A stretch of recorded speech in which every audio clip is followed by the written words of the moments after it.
আসসালামু আলাইকুম রহমতুল্লাহ। প্রিয় ভাইরা, জামশেদ মজুমদার হুজুর যে কথাগুলো বলছে, আমার মনে হয় না যদি কোনো লোক এই কথাগুলো মনোযোগ দিয়ে শোনে, সে দ্বিতীয়বার নামাজ না পড়ে থাকতে পারবে। আসুন হুজুর কি বলছে কথাগুলো শুনি। মহিলা এবং পুরুষ তোমরা যারা এসেছ, প্লিজ, তোমরা তো জানো না কখন তোমরা মরবা। শোনো, তুমি অপরাধ করিও যদি তোমার মনে হয় আল্লাহ তোমাকে দেখে না, তখন করিও। তুমি অপরাধ করিও যদি তোমার মনে হয় আল্লাহ তোমাকে জিজ্ঞেস করবে না, তুমি নিশ্চিত বেঁচে যাবা। তুমি অপরাধ করিও যদি তোমার মনে হয় যে আল্লাহ তোমার জন্য জাহান্নাম নির্ধারণ করবে, আর তুমি আল্লাহকে বলবা আল্লাহ আপনি বললেই হবে নাকি আমি জাহান্নামে যাব। যদি এই ক্ষমতার অধিকারী হও তাহলে তুমি অপরাধ করিও।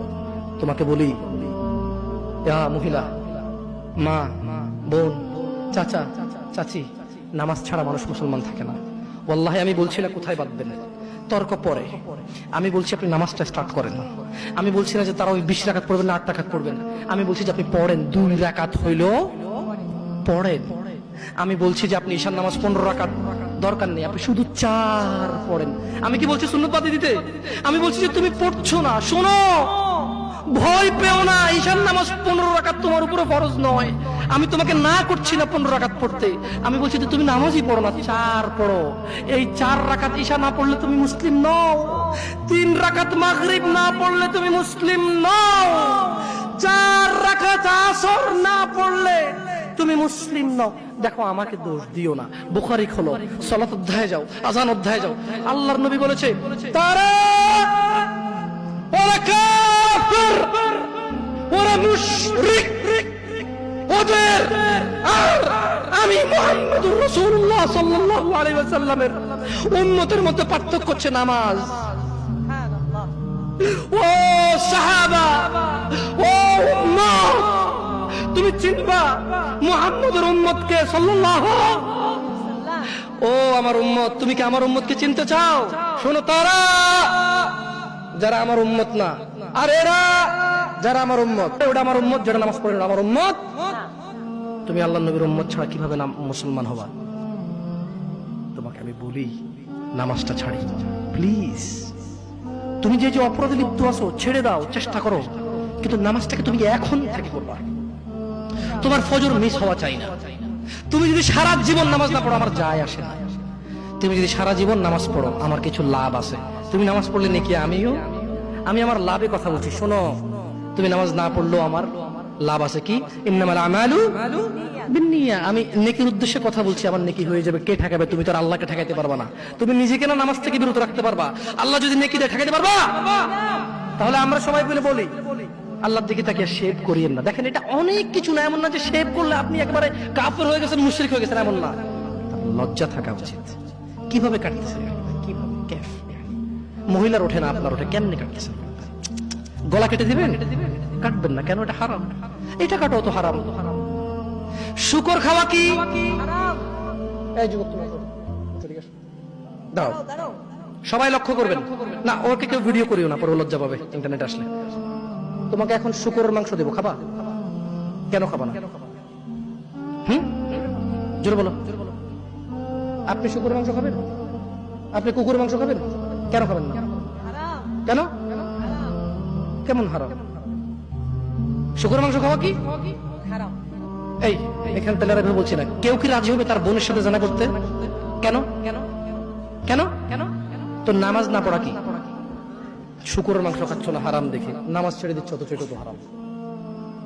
তার মানে তোমার যদি স্বাদ লাগতো, আর তোমার বাপ মা যদি শুকরের মাংস খাইতো, তুমিও খাইতা, হারাম আর বাস্তা। তোমার বাপ নামাজ পড়ে না যুবক, তাই তুমি নামাজ পড়ো না। তোমার বাপে ভাত খায় তাই তুমি ভাত খাও। পাকিস্তানের রুটি খায় তাই ওরা রুটি খায়। চাইনিজরা এইভাবে লাঠি দিয়ে খায়, ওরা লাঠি দিয়ে খায়। শোনো, তুমি বলতে চাচ্ছ তুমি শুকর খাও না কারণ এটা হারাম, তুমি মিথ্যু। তুমি একটা চরম মিথ্যাবাদী, ধোঁকাবাজ। তুমি বলছো তুমি শুকর খাও না, এটা হারাম না? তো তাহলে তুমি নামাজ না পড়ো তো হারাম, তো তুমি কেমনে ছেড়ে দিচ্ছ? এই যুবক, তোমাকে যদি বলে ন্যাংটা হয়ে হাঁটো, হাঁটবা? কেন? ন্যাংটা হয়ে কেন হাঁটবা না? কি নোংরা কাজ। তো নামাজ পড়ো না, তোমার শরম লাগে না? শুকর না, মদ কি রাস্তায় হেঁটে মদ খেতে পারবে? কার সাহস আছে? এখানে সাহসের অভাব নেই, বাপরে বাপ, এই কথা বলে আবার কারো সাহস জায়গায় দিতে চাই না। তবে অনেকেই চাইবে না, অনেকেই। কেন শরম? কেন? কারণ কেউ যদি রাস্তা দিয়ে হেঁটে হেঁটে মদ খায়, ওর সাথে কেউ মেয়ে বিয়ে দিবে? কেউ আপনি রাজি হবেন? রাস্তায় ভাবে মদের বটল নিয়ে হাতে হাতে মদ খায়, এর কাছে মেয়ে বিয়ে দিবেন? কেন? এটা নির্লজ্জ লোক মদ হেঁটে হেঁটে খায় ওপেনে। এই ছেলেটাই কিন্তু ওপেনে নামাজ পড়েন, আপনি মেয়ে বিয়ে দিচ্ছেন। আপনি নাকি ধার্মিক, হ্যাঁ? Cheating magic. আমি আপনাকে বদনাম করতে আসিনি, কিন্তু আপনি মিথ্যুক, এটা বুঝে নেন। তো আচ্ছা, আপনাকে মিথ্যুক বলার পর আমার কতটুকু লাভ হলো? 2-4 লাখ টাকা যাবে ঢুকেছে, ঠিক না? আমেরিকা থেকে আসতেছে না। আমি আপনাকে মিথ্যুক বলে লাভ না, আমি আপনাকে মিথ্যুক বলতে আসি নাই। তবে আমি আপনাকে বলি, আল্লাহ ক্ষমাশীল, ক্ষমাকারী, ঠিক আছে?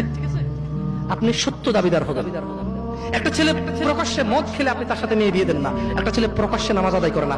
আল্লাহর কসম, এই পৃথিবীতে যত মদ আছে সবাই যদি একজনে খেয়ে ফেলে, সে কাফের হবে না। কি হবে না?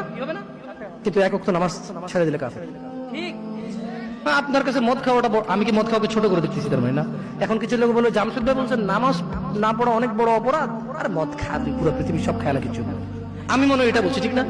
না, এরকম বুঝে ভাই, বুঝে এরকম অনেকে আছে, বুঝে। এটা বুঝিয়েন না, আমি উদাহরণ দিয়েছি। শরম করুন। আপনি বাপের সামনে সিগারেট খেতে লজ্জা করে, বাপের সামনে বেনামাজি থাকতে লজ্জা করে না। আপনারা আপনার স্ত্রীদের সাথে যে ঘুমান, ছেলে সন্তানের সামনে ঘুমান, লজ্জা করে, কিন্তু ছেলের সামনে বেনামাজি থাকেন, লজ্জা করে না। আপনি বুঝেন, এই পৃথিবীতে লা ইলাহা ইল্লাল্লাহ বলার পরে, লা ইলাহা ইল্লাল্লাহ বলার পরে, ওয়া আন্না মুহাম্মাদুর রাসূলুল্লাহ বলার পরে শিরক, আল্লাহর সাথে অংশীদারিত্ব হচ্ছে সবচেয়ে বড় অপরাধ, ঠিক আছে? এরপর কাজ হচ্ছে সালাহ। এরপর কাজ কি? নামাজ। এরপর কাজ কি? নামাজ। আপনি জানেন এই নামাজ না পড়লে মানুষ কাফের হয়ে যায়, অথচ মানুষ ন্যাংটা হয়ে হাঁটতে লজ্জা পায়, মানুষ প্রকাশ্যে মদ খেতে লজ্জা পায়, মানুষ প্রকাশ্যে দাঁড়িয়ে পেশাব করতে লজ্জা পায়, মানুষ প্রকাশ্যে প্রেমিকের সাথে কথা বলতে লজ্জা পায়, মানুষ বাপের সামনে সিগারেট খেতে লজ্জা পায়, মানুষ প্রকাশ্যে শুকরের মাংস খাবে না, মানুষ প্রকাশ্যে। এই হলো অবস্থা। ভাইদের কাছে, সকলের কাছে রিকোয়েস্ট করব যেন আমরা সবাই 5 ওয়াক্ত নামাজ পড়ি, পরিপূর্ণ ইমানদার হই। আল্লাহর কাছে দোয়া করি, আল্লাহ যেন আমাদের সকলকে হেদায়েত করেন। আসসালামু আলাইকুম ওয়া রাহমাতুল্লাহ।